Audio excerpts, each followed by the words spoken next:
Olá pessoal, sejam bem-vindos mais uma vez. Vamos dar continuidade ao estudo das ondas, mas desta vez enfocando aí os temas interferência. Falaremos também da técnica dos fasores, que é uma técnica usada para soma de ondas, e também falaremos das ondas estacionárias, que nada mais são do que o resultado de interferência, de ondas.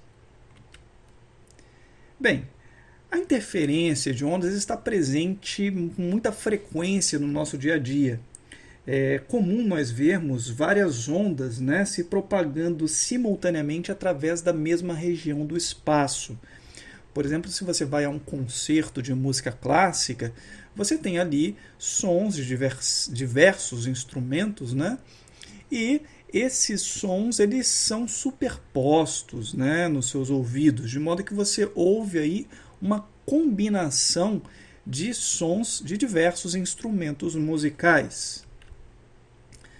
Bem, se você também tem aí diversas embarcações trafegando através de um rio, você observa que em determinadas regiões você tem uma superposição das ondas provocadas pelas diversas embarcações, de modo que a onda resultante é uma combinação dessas ondas individuais.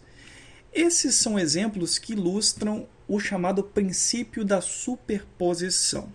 Então, no contexto das ondas, o princípio da superposição pode ser descrito da seguinte maneira, se você tem duas ou mais ondas que se encontram numa dada região do espaço, a perturbação resultante em cada ponto do meio, durante a superposição, é a adição das perturbações que seriam causadas pelas ondas separadamente. Então, se você tem aí várias ondas se combinando em um dado ponto, o deslocamento de cada partícula do meio num dado instante de tempo é simplesmente a soma dos deslocamentos que são causados nesse meio por cada onda considerada agindo de forma isolada das demais. Então, se nós tivéssemos que expressar matematicamente o princípio da superposição, nós poderíamos escrever da seguinte maneira. Então, se você tem duas ondas que se superpõem, você tem aqui a onda resultante, o deslocamento y resultante para uma dada posição num dado instante de tempo, é simplesmente a soma algébrica do deslocamento causado pela onda 1 naquela posição e naquele instante de tempo, mais o deslocamento causado pela onda 2 na mesma posição e no mesmo instante. Ok? Bem, para ondas mecânicas se propagando em um meio elástico, o princípio da superposição é sempre válido quando a força restauradora é proporcional ao deslocamento, ou seja, quando a força restauradora ela varia de forma linear com o deslocamento das partículas nesse meio. Então, por exemplo, você tem aqui em uma dimensão duas ondas, dois pulsos se superpondo em uma corda. Então você observa aí que quando os pulsos se sobrepõem, o deslocamento da corda é simplesmente a soma algébrica dos deslocamentos causados separadamente por cada pulso, e considerado independente um do outro. Bom, esse princípio da superposição pode parecer óbvio, mas há circunstâncias onde ele não é válido. Por exemplo, se você aí tem ondas onde a amplitude é tal que exceda o limite elástico do meio, ou seja, você sai do regime elástico, o que acontece? Aí, nesse caso, a força restauradora não é mais diretamente proporcional ao deslocamento, e o princípio da superposição deixa de ser válido nesses casos, ok? Bem, então você vê aí, né, uma ilustração gráfica, né, de como é que funciona o princípio da superposição. Então você vê aí duas ondas que têm o mesmo comprimento de onda e também têm a mesma amplitude, né? E uma vez que elas se encontram numa da região do espaço, onde elas se superpõem, você tem, por exemplo, aqui essa crista, né? Coincide com essa crista, esse vale coincide com esse vale, e, por exemplo, esse deslocamento y aqui, somado com esse deslocamento y dessa crista, provoca um deslocamento y resultante, que é, portanto, o dobro de cada uma delas separadamente, né? Nesse ponto aqui você observa que as ondas elas assumem um valor zero, e se você somar algebricamente os deslocamentos nesse ponto, você tem aqui o valor zero. Da mesma forma aqui nos vales, ok? Então, você vê aí duas ondas que, nesse caso, são ditas que elas estão em fase, ok?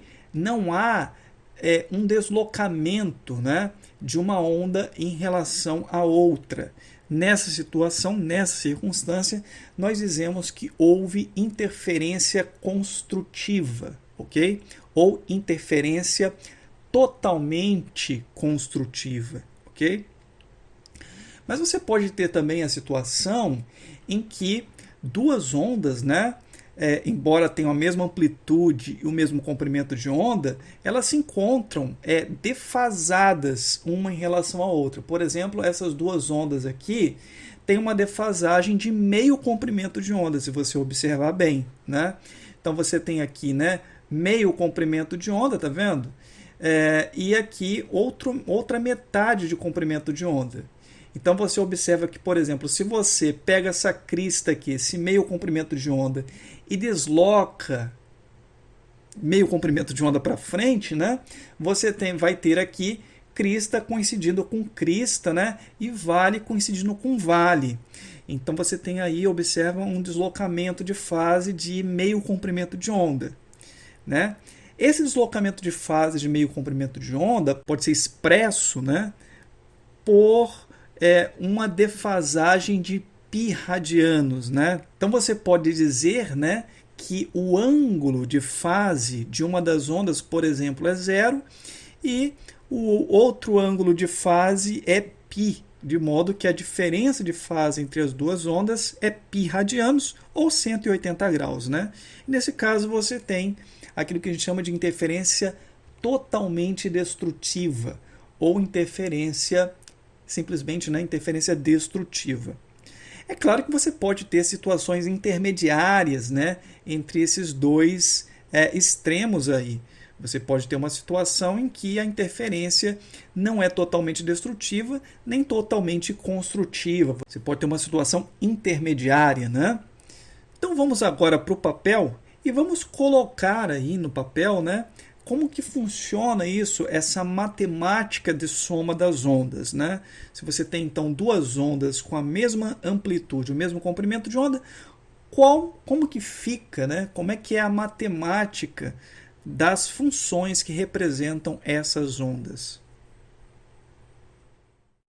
Então, vamos lá. Vamos escrever aqui as equações para as duas ondas, né? Então, eu vou ter aqui, ó, y de x e t igual a uma certa amplitude A, que multiplica o seno de kx menos ômega-t menos φ1. Então, observe aqui que eu usei o sinal negativo, indicando uma onda se propagando para a direita, né? E eu chamei a fase dessa primeira onda de φ1. Eu vou ter aqui uma segunda onda, y2 de x e t, com mesma amplitude, tá? A, seno de kx, né? Vou colocar o mesmo k, portanto, o mesmo comprimento de onda, menos ômega-t, mesma frequência angular, e aqui a fase dessa segunda onda vamos chamar de φ2. Então, a única diferença entre as duas ondas é que elas têm uma certa defasagem, né? Essas fases aqui são diferentes. Bom, a pergunta que nós precisamos responder é: como que fica a soma dessas duas ondas? Qual é a equação da onda resultante. Então, y de x e t vai ser princípio da superposição y de x e t mais y2 de x e t. Então, tudo que a gente precisa fazer é somar essas duas funções. Então, y de x e t vai ser o quê? Bom, o a aparece nas duas expressões, então posso colocar aqui em evidência. Fica a que multiplica o seno de kx menos ômega-t menos φ1 mais o seno de kx menos ômega-t menos φ2. Né? O que a gente precisa fazer agora é aplicar a relação trigonométrica da soma dos senos. Né? Se você não lembra, vou escrever aqui. Então, se eu tenho o seno de um certo ângulo B mais o seno de um certo ângulo C, isso daqui tem como resultado 2 vezes o seno da média dos ângulos, né? Então, eu vou ter aqui, ó, meio de B mais C, que multiplica o cosseno de metade da diferença entre os ângulos. Observe que tanto faz eu colocar aqui B mais C ou C mais B. Lembre-se que cosseno é uma função par. Então, o cosseno de número negativo aqui é o cosseno do mesmo número positivo. Não se preocupe, então, com essa ordem de diferença aqui. Bem, vamos aplicar, então, essa equação para o nosso caso aqui. Então, vamos ter y de x e t vai dar o quê? Então, eu tenho aqui, ó, eu tenho um fator multiplicativo 2 aqui. Então, vai ficar assim, ó, 2a que multiplica. Aí eu vou ter o seno da média dos dois argumentos do seno aqui, né? Então, vou ter aqui, ó, seno da média. O que seria a média desses dois fatores aqui? Veja que esse argumento aqui, né? Essa parte do argumento aqui aparece também aqui. Então, a média dessa parte aqui, ó, kx menos ômega-t, a média de duas coisas iguais é a própria coisa. Então, vamos colocar aqui, ó, vai ficar, então, seno de kx menos ômega-t, né? Mas eu vou ter ainda a média de φ1 e φ2 aqui, na verdade, de menos φ1 e φ2. Então, essa média aí vai ficar o seguinte, ó, vou ter φ1 mais φ2, vamos colocar juntos aqui, né? Dividido por 2. Então, é isso aqui que eu tenho, né? Kx menos ômega-t menos a média das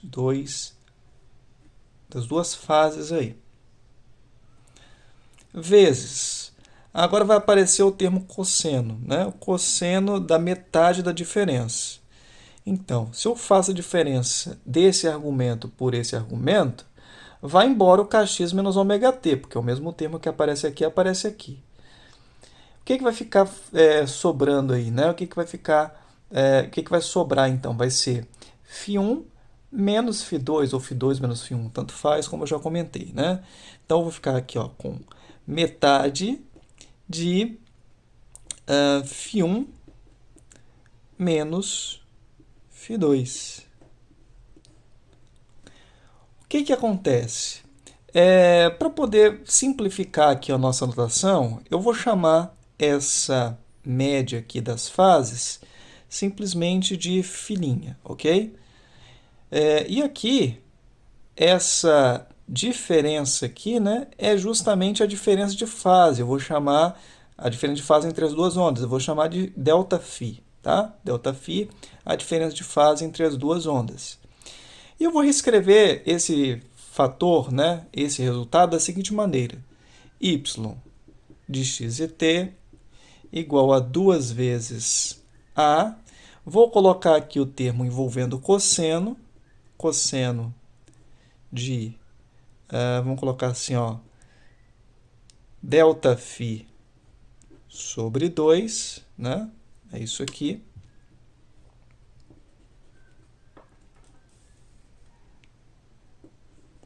Vezes o seno de kx menos ômega-t menos φ'. Então, por que eu reescrevi dessa maneira aqui? Porque observe, né? Essa função de onda, né? Como toda função, depende de x e t.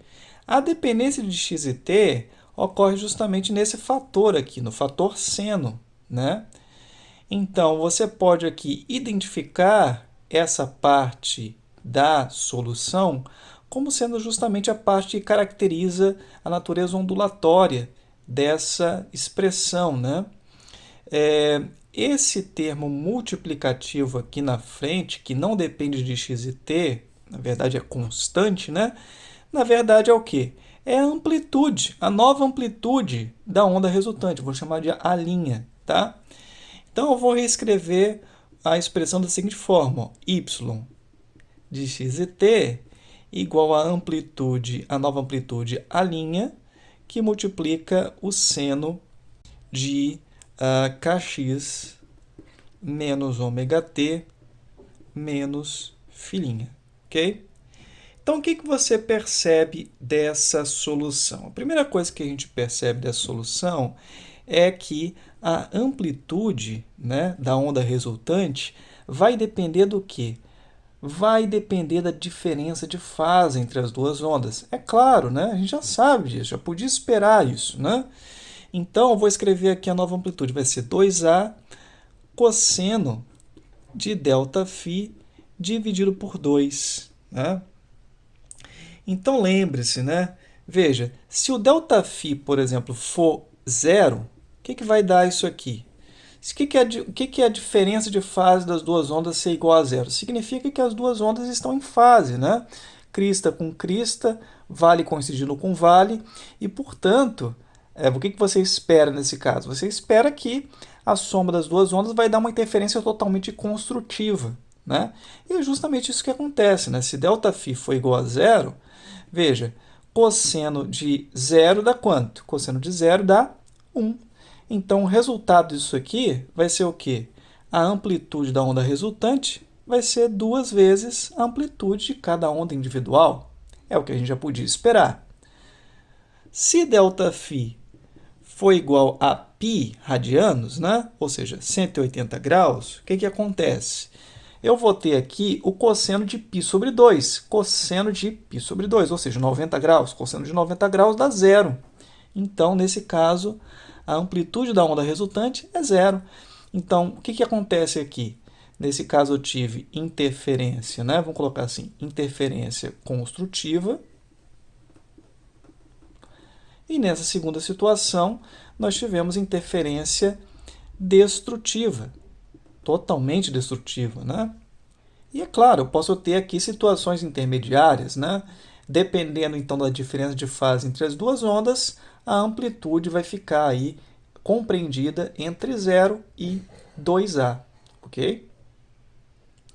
E a fase da nova onda, né? A nova onda tem o mesmo comprimento de onda, perceba, tem a mesma frequência, a frequência não muda, o comprimento de onda da onda resultante também não muda, né? Porque tem o mesmo K.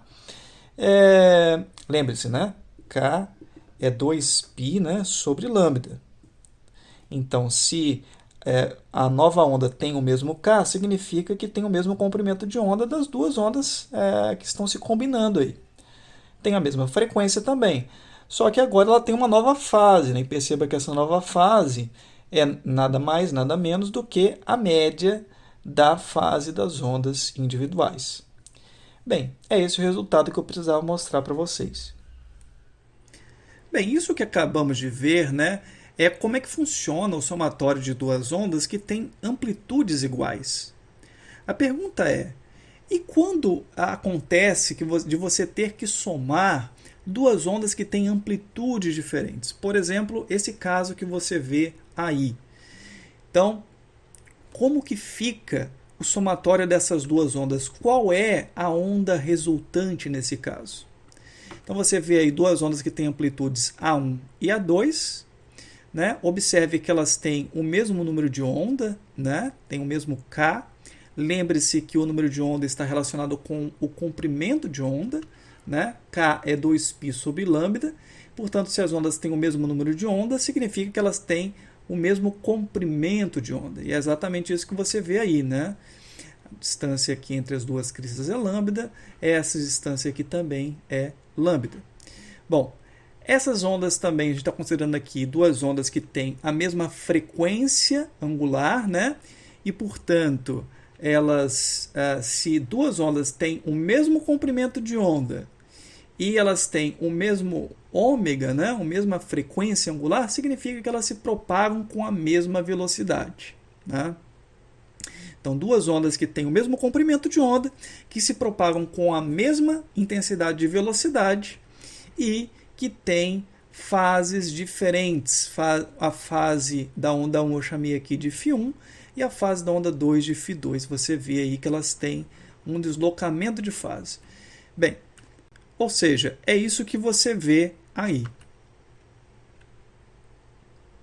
Então, duas ondas que têm o mesmo comprimento de onda têm uma certa defasagem, né? Uma em relação à outra, e se propagam com a mesma velocidade. Como nós obtemos a onda resultante, né? A expressão para a onda resultante? Nesse caso, nós podemos lançar mão de uma técnica chamada a técnica dos fasores. E o que é a técnica dos fasores?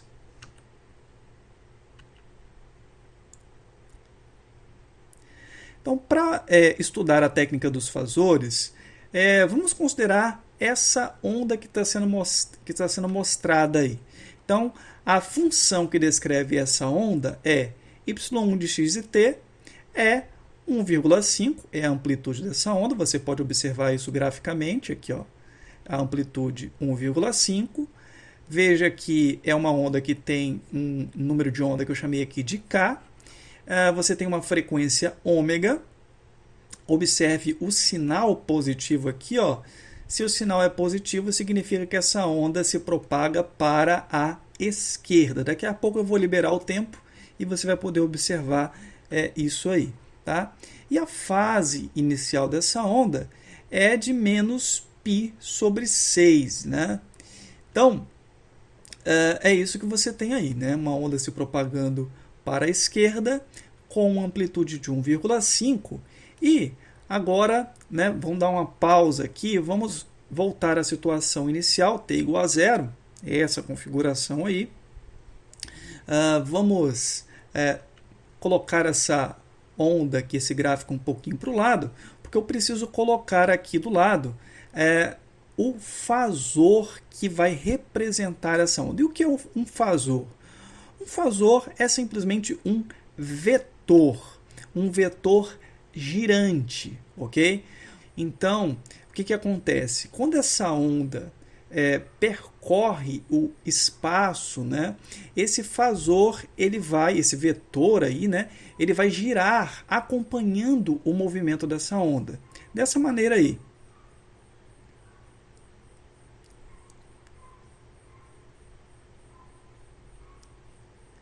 Então, voltando aí, né, à configuração inicial, essa é a configuração no instante t igual a 0, ok? Quando a gente dispara o cronômetro. E você observa aqui, né, por exemplo, que esse ângulo aqui é o ângulo de menos π sobre 6, né? O ângulo que esse fasor faz com o eixo horizontal, que é justamente a fase aqui dessa onda, ok? Fase inicial dessa onda. Bem, observe que no instante inicial a posição, né, o ponto da onda que está localizado na posição x igual a 0 tem um certo deslocamento inicial aqui, ok? Tem um certo deslocamento, esse deslocamento aí, ok? Bem, esse deslocamento aqui é justamente o que? É o y1, o deslocamento da onda 1, no instante t igual a 0, na posição x igual a 0, né? Na posição x igual a 0. Então, temos aqui, ó, y1 de 0 e 0. y1 da posição x igual a 0 no instante t igual a 0. Né? Bem, agora esse deslocamento aqui, né? Esse segmento aqui é o mesmo segmento que ocorre aqui, né? E se você observar esse triângulo retângulo aqui, que está sendo mostrado agora e colorido, você vê que esse deslocamento que está sendo representado em magenta, né, na verdade, o cateto oposto ao ângulo menos π sobre 6, né? E é justamente, por exemplo, o que ocorre, né, se você substituir x igual a zero aqui e t igual a zero. O que você vai ter se você substituir x igual a zero e t igual a zero aqui? Você vai ter que y de 0, 0 é 1,5 seno de menos π sobre 6, que é o valor desse segmento aí. Estou mostrando isso só para você ver, né, a coerência na representação fasorial dessa onda, né? Como é que funciona isso aí, ok? Bem, vamos seguir então. Considere que eu tenho agora uma outra onda que a gente propõe somar com essa primeira. Então temos aí a onda vermelha, ela tem uma amplitude de 2, tá? 2 unidades, são unidades arbitrárias, né? Pode ser, por exemplo, o deslocamento vertical mesmo, medido em metros, por exemplo, né? Essa onda tem o mesmo comprimento de onda que a primeira, a mesma frequência angular e tem uma fase agora de π sobre 3, né? Então, esse ângulo aqui que o fasor forma com a horizontal no instante inicial t igual a zero é π sobre 3, ok? Bem, se esse ângulo aqui é de π sobre 6 radianos, ó, π sobre 6 é 30 graus, tá? π sobre 3 radianos é 60 graus.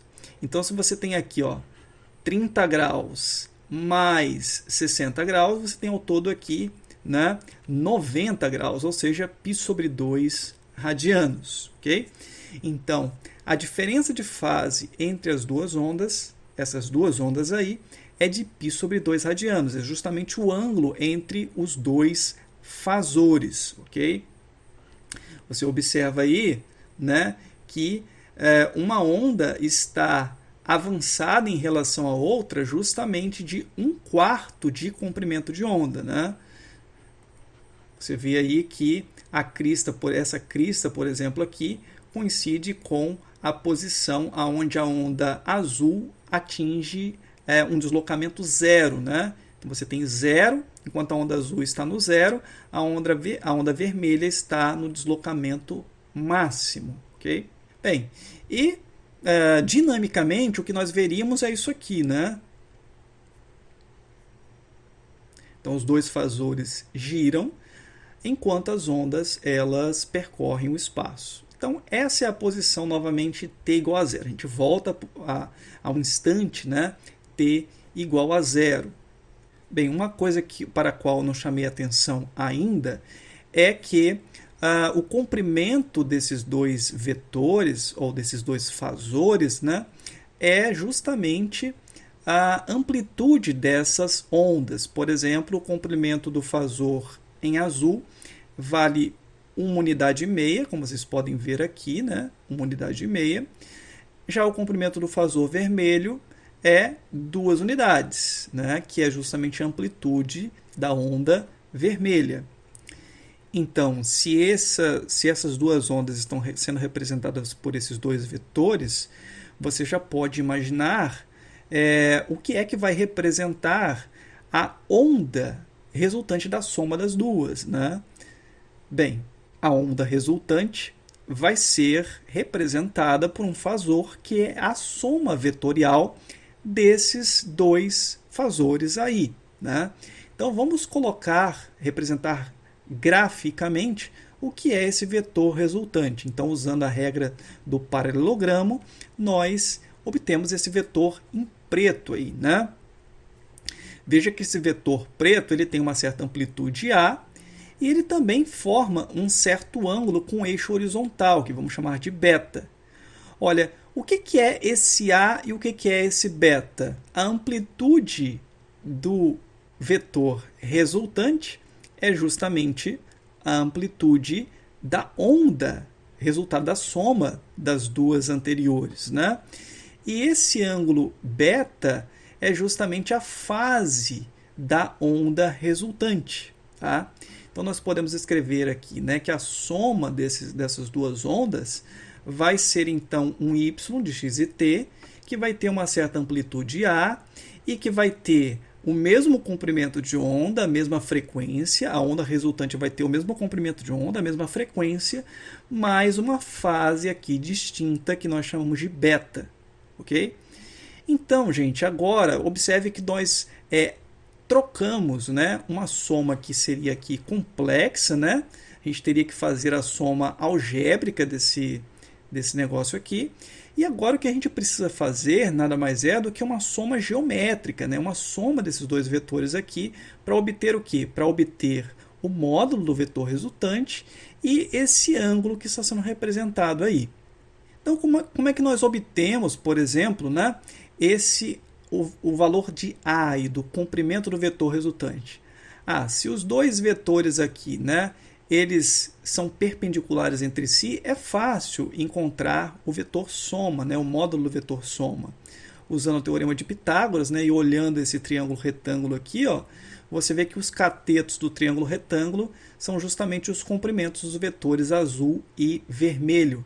Então, nós podemos escrever A como sendo a raiz quadrada de 1,5 ao quadrado mais 2 ao quadrado. Né? Então, A vale 2,5. Então, já encontramos aí quanto que vale a amplitude, né, da onda resultante. Precisamos encontrar agora a fase dessa onda. Né? E como é que a gente faz isso? Bem, se você observar, nós temos o seguinte, esse ângulo aqui, ó, entre o vetor azul e o eixo horizontal, nós já conhecemos. Vale π sobre 6, né? Menos π sobre 6. E esse ângulo beta aqui, se nós quisermos conhecê-lo, basta pegar esse ângulo total aqui, né? O ângulo total, o ângulo entre o vetor azul e o vetor preto. Como é que a gente faz isso? Bem, se você pega aqui, né, o cateto oposto, o comprimento do vetor vermelho, que é 2, e dividir pelo comprimento do vetor azul, que é 1,5, né, você encontra a tangente desse ângulo. E se você pega, então, o arco tangente, né, de 2 sobre 1,5, você encontra o ângulo total aqui, que não é o beta ainda. Né? Para você encontrar o beta, você tem que descontar ainda esse ângulo aqui, né, que vale π sobre 6. Então, se você pega aqui e desconta de π sobre 6, você encontra, se faz essa conta aqui, né, você encontra aqui esse resultado da 0,1285π, que é o ângulo beta que nós procurávamos. Então, veja, nós substituímos, né, uma conta aqui que seria um pouco complexa, né, porque nós estamos aqui somando duas funções trigonométricas, e transformamos essa soma em, na verdade, uma soma geométrica de dois vetores. Então, vamos escrever aqui o nosso resultado, y de x e t igual a 2,5 seno de kx mais ômega t, mais a fase de 0,1285π. Okay? Então, vamos representar essa onda resultante. Né? Então, você vê aí essa onda representada em preto. Né? Ela tem uma amplitude de 2,5, né? E uma fase de 0,285π, que representa, né, essa distância aqui, né, que tem a ver com essa distância ou esse deslocamento inicial da posição inicial no instante inicial. Okay? Então, se nós soltarmos essa animação, você vê aí, né, que é isso que você observa. Enquanto as ondas estão se deslocando, os fasores vão girando em torno desse círculo trigonométrico aí. Okay?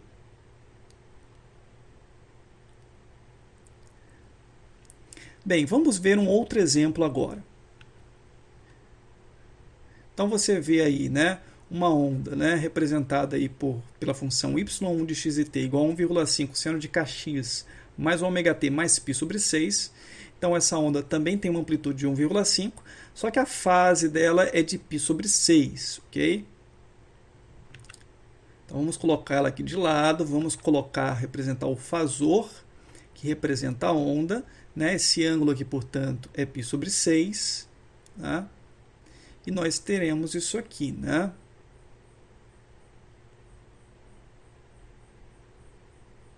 Ok, esse é um instante inicial, né? Da onde a onda partiu, t igual a zero.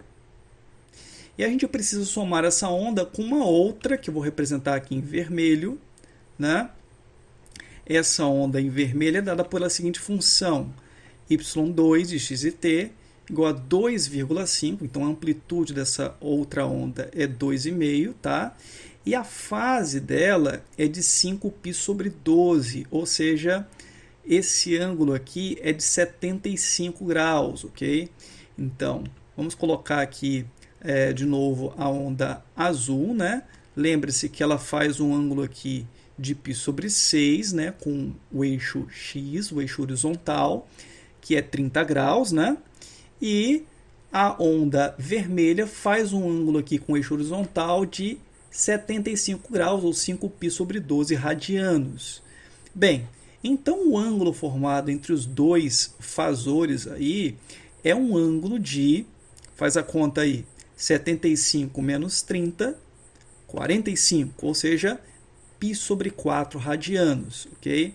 Então, as duas ondas estão defasadas de 45 graus ou π sobre 4 radianos. É justamente o ângulo entre os fasores, ok? Então, se nós soltarmos essa animação aí a partir do instante inicial, nós veríamos essa situação aqui.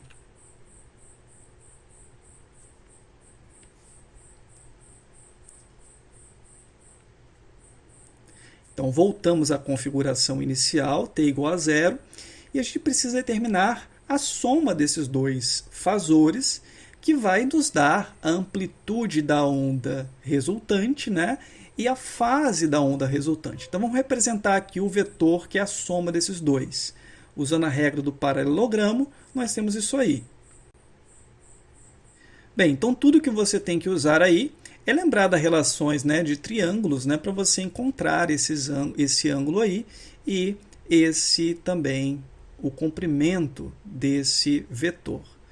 Se você fizer essas contas, você vai encontrar que a amplitude ou o comprimento desse vetor é de 3,7 unidades e esse ângulo que o vetor resultante faz com a horizontal é de 0,324 π radianos, ok?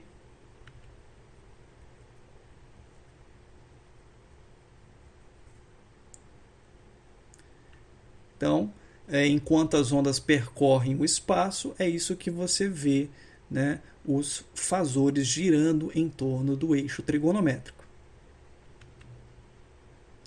Bem, vamos trabalhar rapidamente agora com uma propriedade das ondas, que é a propriedade da reflexão.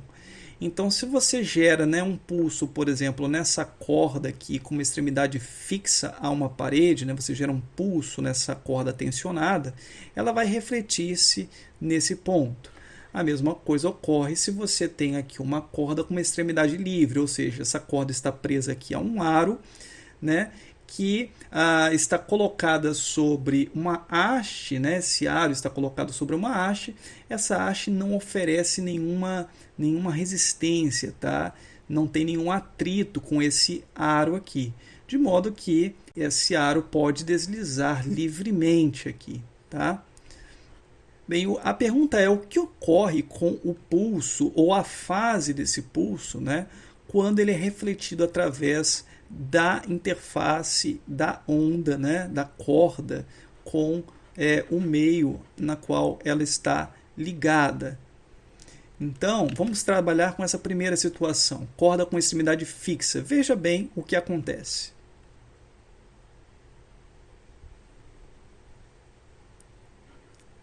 Observe que o pulso ele veio por cima, né, e ele é refletido por baixo, né? Ou seja, o pulso ele vem com uma certa fase e a fase desse pulso é invertida, ok? É invertida. Por que ocorre essa inversão de fase?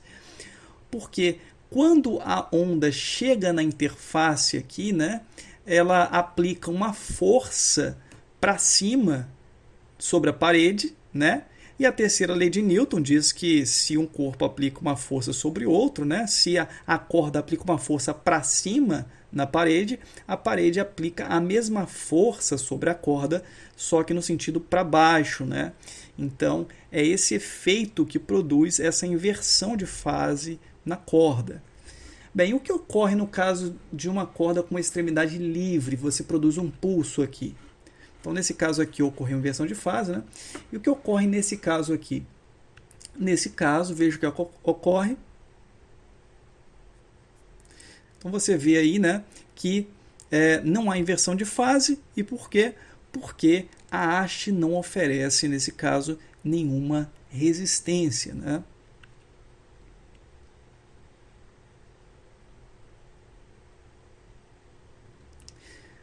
Bem, o que nós precisamos responder agora, né, é o que acontece quando uma onda proveniente de um meio alcança a interface que separa de outro meio.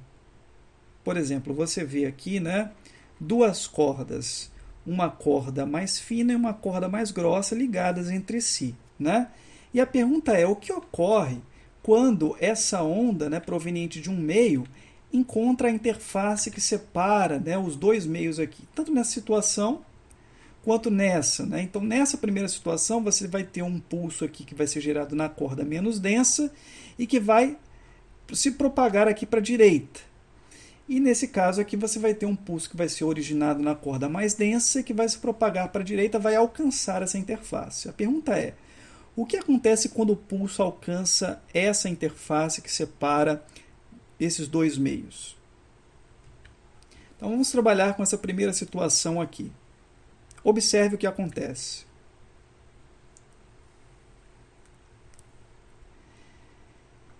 Então você observou aí que parte do pulso foi refletida na interface, retornou, ok? Parte desse pulso foi transmitida para outra corda. Nós dizemos nesse caso que houve refração. Então aqui aconteceram dois efeitos, a reflexão e a refração, que foi a transmissão dessa onda para outra corda, ok? Você observou que a onda que foi refratada, ou seja, que foi transmitida para a corda mais densa, não sofreu inversão de fase, mas a corda que foi refletida sofreu inversão de fase. Veja mais uma vez.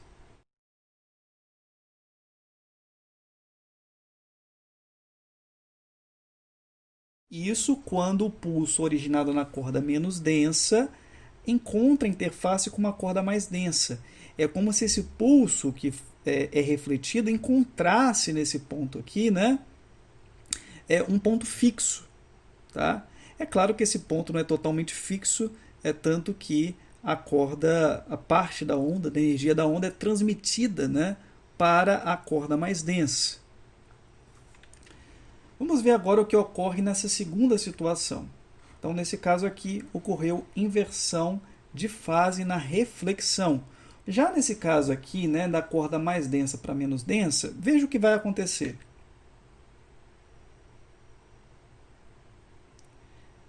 Então, você observa aí claramente, né, que, nesse caso, tanto a onda que é refletida quanto a onda que é transmitida não sofrem inversão de fase, né? A onda transmitida ou a onda refratada, né, que é a linguagem que a gente usa, ela não vai sofrer inversão de fase, tanto nessa situação quanto nessa. Mas a onda que é refletida vai sofrer inversão de fase no caso da reflexão numa corda menos densa para uma corda mais densa. Então, nesse caso aqui, não há inversão de fase na reflexão, ok?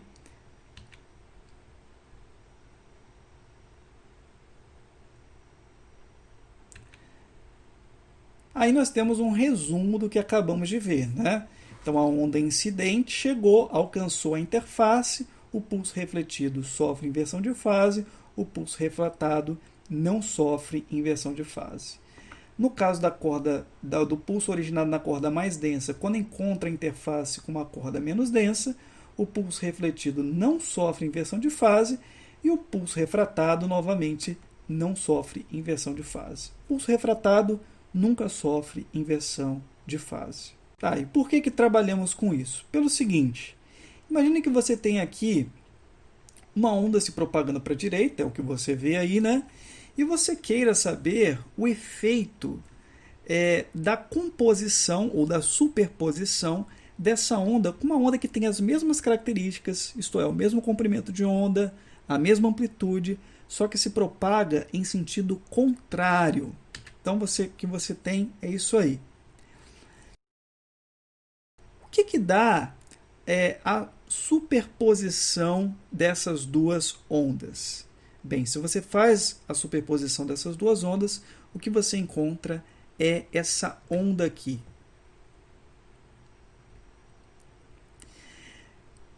Observe que a onda resultante apresenta alguns pontos aqui que nunca se deslocam.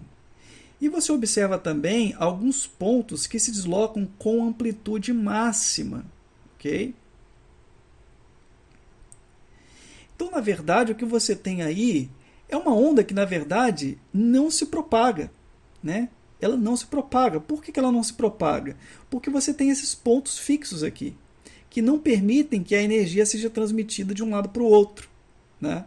Por isso, essas ondas são chamadas ondas estacionárias. Então, vamos colocar aqui de lado, né, um pouquinho, vamos congelar um pouquinho essa animação, e você vê aqui, né, portanto, esses pontos que nunca se deslocam são chamados de nós, tá? Essa designação que a gente usa.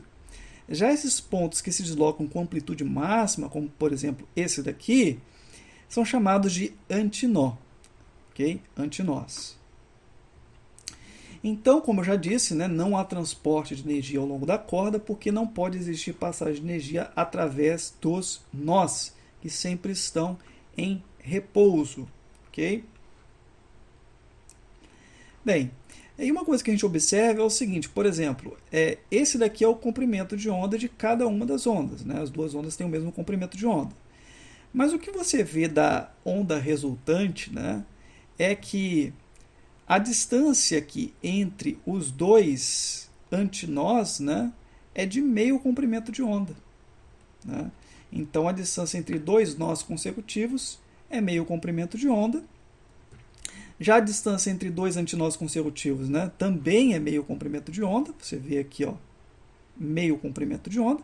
Meio comprimento de onda das ondas originais, né, das ondas que vão se somar, que vão se superpor. E a distância entre um nó e um antinó consecutivos é 1/4 de comprimento de onda, é o que você vê aqui, né, essa distância aqui.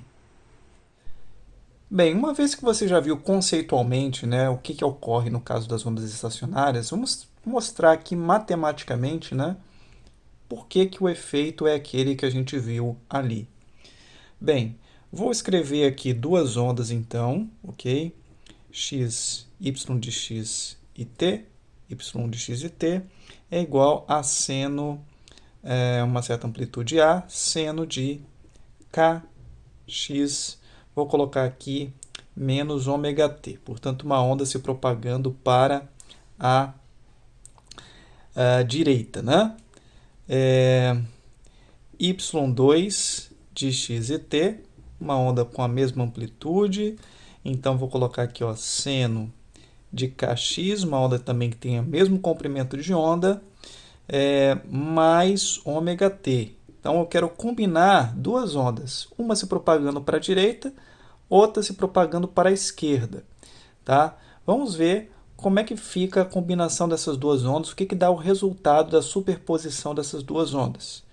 Então, vamos fazer aqui o somatório y de x e t, vai ser então y de x e t mais y2 de x e t. Se eu somar essas duas ondas, eu vou encontrar o seguinte, vamos colocar aqui, ó, y de x e t vai ser igual a vou colocar o A em evidência e vou somar, portanto, seno de kx menos ômega t mais seno de kx mais ômega t. Né? Portanto, vou usar novamente aqui a propriedade dos senos, né? Soma de senos, então seno de B mais o seno de C, vou repetir aqui embaixo, é igual a 2 vezes, 2 vezes seno da média, né? A mais,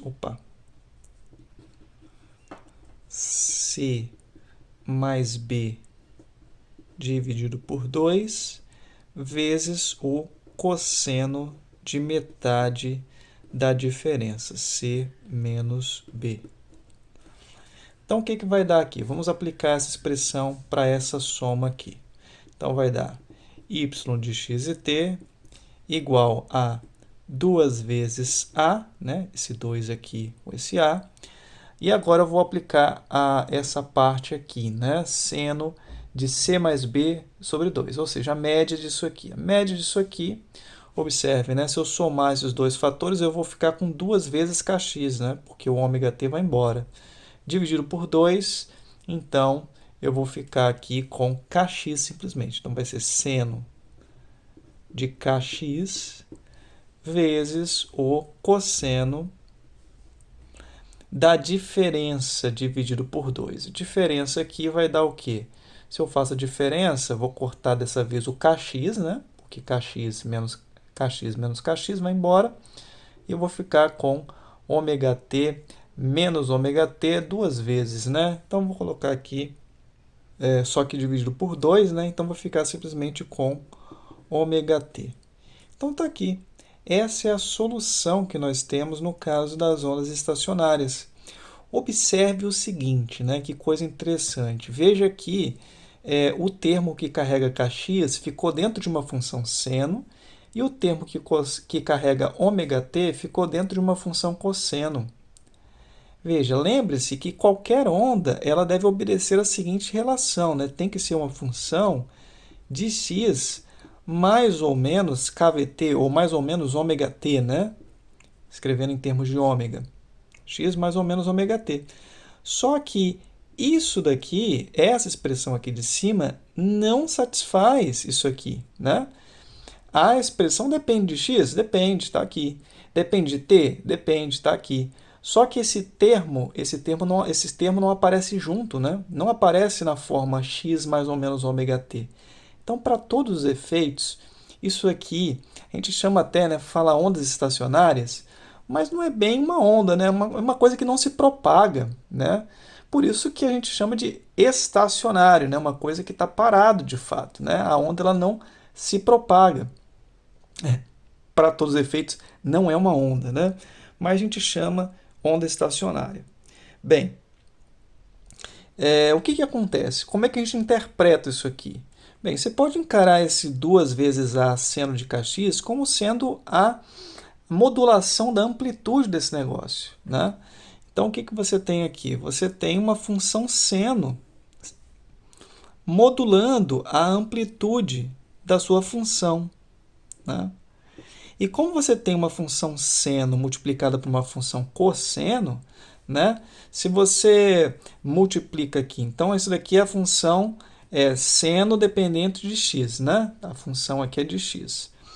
E como você tem aqui uma multiplicação por cosseno, veja a amplitude disso aqui, né? Eu estava esquecendo de falar, é 2 vezes a. Então, aqui tem 2 vezes a menos 2 vezes a. É a amplitude desse negócio, né? O valor máximo que a amplitude pode assumir, né?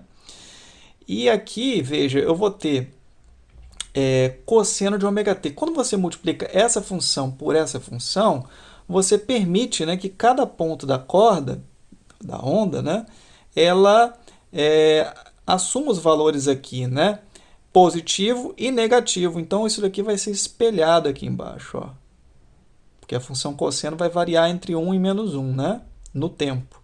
Então, no tempo, cada ponto da corda vai ir subir, né, vai apenas fazer esse movimento para cima e para baixo. A onda não vai se deslocar como um todo para a direita nem para a esquerda. Okay? é o caso da onda estacionária, né?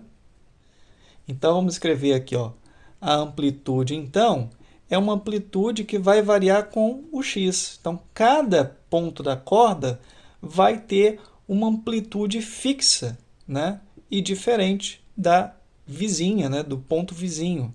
Então, vamos colocar aqui, ó, vai ser o A de x é o quê? É 2 vezes a seno de kx. Então, essa função aqui me dá como é que varia a amplitude com o x, né? Ou seja, o ponto localizado, por exemplo, em x igual a zero, tem amplitude zero, é um nó, né? Esse outro ponto aqui, né, também é um nó, outro nó, outro nó. Esses pontos não se deslocam, né? Então, por exemplo, como é que eu posso determinar aqui a posição dos nós, né?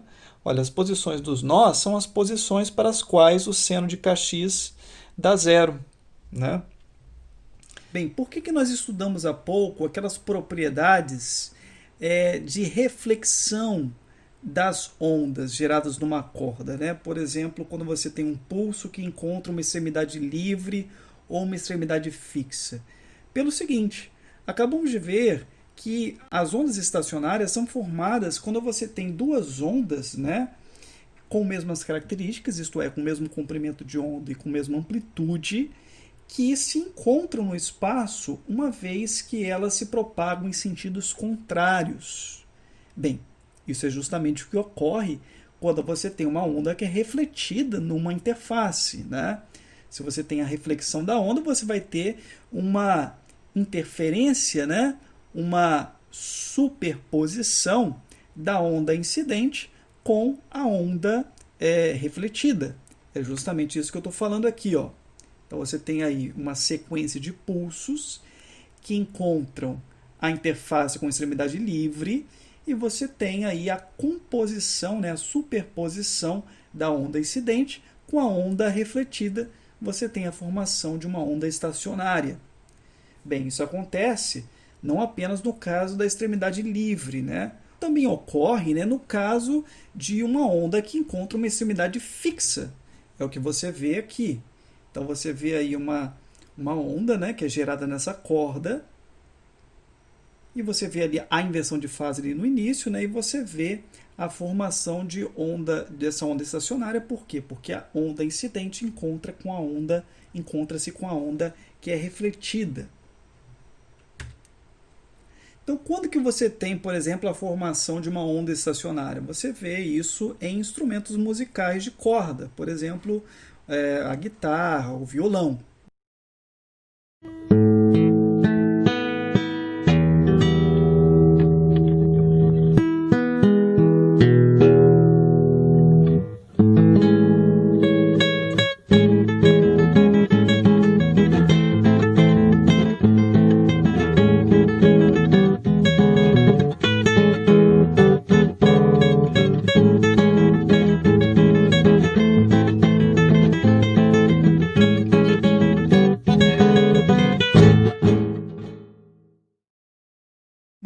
O que você faz ali? Você produz uma onda na corda, né? E essa onda se propaga nas duas direções. Elas vão encontrar as duas extremidades fixas, né? Então, uma vez que elas encontram as duas extremidades fixas, elas são refletidas e interferem com a onda incidente. Mas nesse caso, né, o que você tem que observar é que você não tem a formação de uma onda estacionária para qualquer comprimento de onda que você produz aí. Não. Por quê? Pelo seguinte, as duas extremidades fixas da corda, elas já são obrigatoriamente nós da onda estacionária. Então, você tem apenas algumas frequências, ok? Ou alguns comprimentos de onda, falando de forma equivalente, que encaixam, vamos dizer aí, nessa corda, tá? Essas frequências são chamadas de modos de oscilação, tá? Então nós dizemos que ocorre a formação de onda estacionária quando existe ressonância, tá? Nós usamos o termo ressonância aqui também nesse contexto. Então imagine comigo, né? Você tem aí um instrumento, uma corda, né, com duas extremidades fixas, e você pretende gerar uma onda estacionária nessa corda. Olha, os dois pontos fixos já são obrigatoriamente nós dessa onda estacionária, né? Então, a onda com maior comprimento que você pode produzir nessa corda e que vai gerar uma onda estacionária é uma onda desse tipo aqui, né? Então você vai gerar aqui uma onda estacionária que vai ter apenas aqui um antinó. Ou seja, nesse caso aqui, você tem que o comprimento dessa corda, digamos que o comprimento dessa corda seja L, né? Nós podemos dizer que o comprimento dessa corda é igual a meio comprimento de onda, justamente meio comprimento de onda que você vê aqui, ok? Bom, bem, o próximo comprimento de onda que você consegue encaixar aí e formar uma onda estacionária é quando você tem o comprimento da sua corda igual ao comprimento de onda da onda que você produz, ok? Então, que é essa situação aí, você vê que o L mede justamente o quê? Um comprimento de onda inteiro. Ou você pode escrever que L é igual a 2 vezes meio comprimento de onda, ok? Então, você pode ter aqui a terceira situação, né? 3 vezes, o L vale, nesse caso, 3 vezes meio comprimento de onda. L vale 2 comprimentos de onda, você vê aí, né? Ou 4 vezes meio comprimento de onda, 5 vezes meio comprimento de onda, 6 vezes meio comprimento de onda e assim por diante. Observe que daqui para baixo, né, eu estou diminuindo cada vez mais o comprimento de onda. Por quê? Porque eu estou tentando encaixar no mesmo comprimento, né, na mesma corda, mas cada vez mais comprimentos ou meios comprimentos de onda. Então, o tamanho do comprimento de onda vai sendo reduzido cada vez mais. Olha, se você reduz o comprimento de onda e você tem uma corda que tem a mesma propriedade, as mesmas propriedades, ou seja, ela está tracionada da mesma maneira, né? Está submetida à mesma tensão e tem a mesma massa específica, né? A mesma inércia, então a velocidade da onda em todas essas cordas vai ser a mesma. Ora, se a velocidade é a mesma para todas essas cordas, a velocidade da onda, né? E você está diminuindo cada vez mais o comprimento de onda, a consequência natural disso é que você está aumentando cada vez mais a frequência. É isso que você vê aqui, ó. Essas ondas aqui, essa onda estacionária aqui, ela vibra com mais frequência aqui embaixo, né, onde você tem comprimentos de ondas menores, do que aqui. Você vê que a frequência aqui dessa onda é bem mais baixa, né? Bem, então nós podemos escrever que para a formação de ondas estacionárias em uma corda de comprimento L, o comprimento de onda lambda não pode ser qualquer, ok? Tem que obedecer essa relação aqui. Ou seja, nós podemos escrever de forma genérica que o comprimento da corda L tem que ser, né, N vezes meio comprimento de onda, onde N é 1, 2, 3 e assim por diante. Bem, é melhor nós isolarmos o lambda dessa expressão, afinal de contas, o que nós temos aqui é uma corda com comprimento fixo. Então, na verdade, o que a gente precisa expressar é quais comprimentos de onda que nós conseguimos encaixar aí. Então, isolando o lambda aqui, nós encontramos que lambda é 2L sobre N. Observe que eu coloquei esse índice N aqui no lambda, né, só para poder chamar a atenção que nós temos aqui, né, vários comprimentos de onda que nós podemos encaixar aqui dentro dessa corda, um comprimento de onda para cada N, ok? Então, à medida que eu vou aumentando esse N, eu vou diminuindo o comprimento de onda. Nós podemos escrever essa expressão aqui também em termos da frequência, né? Basta lembrar da relação entre comprimento de onda e frequência em uma onda, né? Você se recorda aí que V, a velocidade da onda, é lambda vezes F. Então, nós podemos escrever que a frequência é a velocidade sobre o comprimento de onda. Então, substituindo aí, né, os lambdas n aí, nós vamos encontrar para cada lambda n uma frequência n, né?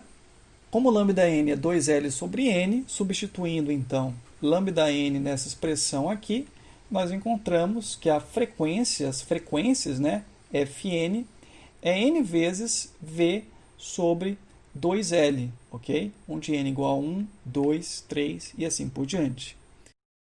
Lembre-se que V é igual à raiz da tensão sobre a massa específica.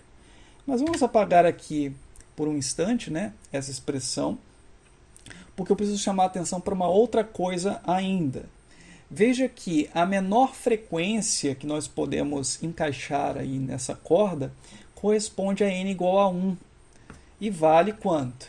Se a gente faz n igual a 1 aqui, nós encontramos V sobre 2L, ok?